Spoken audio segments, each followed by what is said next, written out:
So I studied mechanical engineering at university, and I had a friend who'd worked at a Colgate factory as part of her year in industry, and she found the quality assurance on tubes of toothpaste really fascinating. And I couldn't really imagine anything much duller.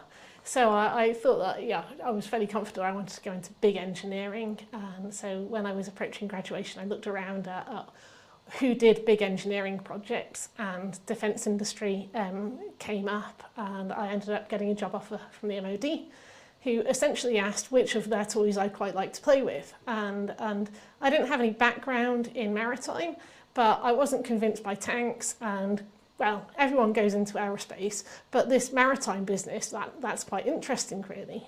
And so through that I ended up working on a few different maritime projects, and then doing a MSc in Naval Architecture as part of my graduate training through them, and found my way, into practicing naval architecture.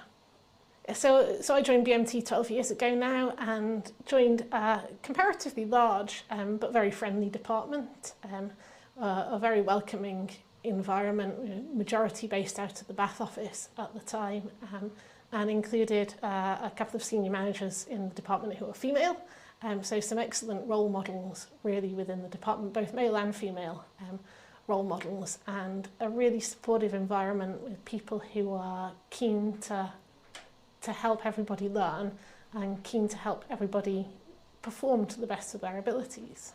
A few years ago, I ended up being in the position for just a few months where I was the only woman in our Naval Architecture department, so a department probably of about 70 people at that time. And I found that experience really isolating. For me, it felt like it was obvious that I was the odd one out. And I know sort of from my rational side that actually in every way that mattered in terms of my skill sets, in terms of how I was contributing to the department, that I belonged and I had an important role to play. But actually it didn't feel like that. And it's something that really shook my confidence.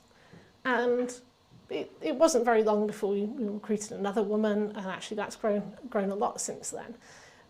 But alongside that, I had, I think, 1 week where I had 3 other women from across the company, women who were earlier in their careers than me, come to me with different questions, some of which weren't significant, some of which were significant, but they came to me because they didn't know who else they could talk to.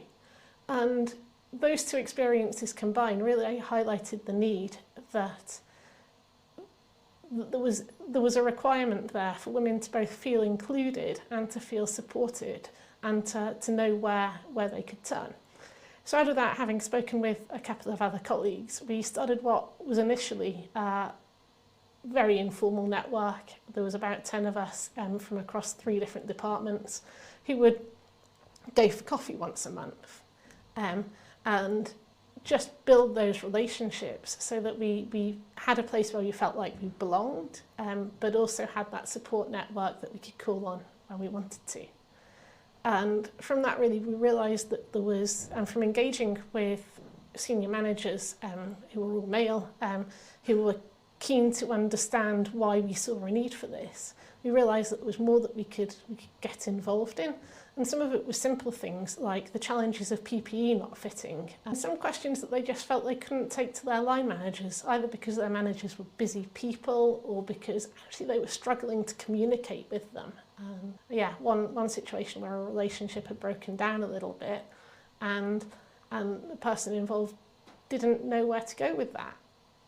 We don't want a forum that is in itself not inclusive, and so actually we need our male colleagues to be a part of that, and we want to include basically everybody in the company who would like to, but we're a company of over 1,000 people, and you can't manage a Teams meeting where you're inviting that scale of people. So actually working out what we can do with a forum in a way that establishes that network, provides that support both to the individuals who are a part of it, but also to the overall company in shaping how the company is in itself an inclusive environment.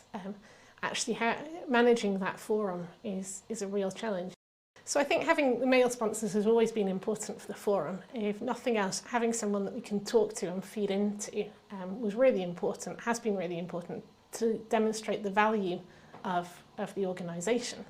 And through engagement with the forum, we've seen those male colleagues actually understanding why taking diversity and inclusion seriously is important to a large sector of the company. And it was interesting when we were meeting in person to see the reaction of our senior male sponsors, men who are confident and well established in their roles, having that experience of walking into a room with perhaps 12 or 14 women to hear what we've been talking about, and realising that they were the odd one out this time. And an experience that is common to many of my female employees, probably something that many of us dealt with at least every week, if not every day, sitting in a meeting room and realising that you were the only person who looked like you in that room, and the impact that that could have on the feelings of inclusion and the ability to contribute. And seeing those men have exactly that same experience and getting that glimmer of understanding of what it might feel like for somebody else was, I think, really helpful in the development of the forum and the understanding that those individuals have of equality and diversity. Quite often hear that girls and young women don't necessarily see engineering as a career for them. I used to run a Rainbow Guide unit and we do STEM activities, and I'd always take time to explain to them that I'm an engineer and I do this as a job.